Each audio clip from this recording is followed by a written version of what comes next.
can't get it on the trailer, it won't go up because it's too much of an angle, so I'm gonna have to jack it up, move the rear end over so I can roll it down the hill and then put it on the flat ground over there.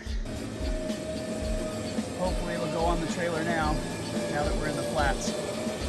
This is what I do when I have a client that's broken down and hasn't driven his truck for a while.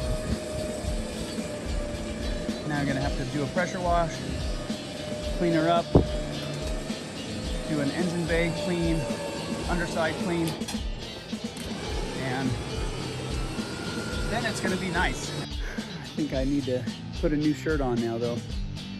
Anyway, it's on the trailer and I'm gonna take it to the pressure wash shop and get it all cleaned up, and then we can figure out what it needs and figure out if we're gonna give it back to the client like it is or if he wants to sell it, maybe.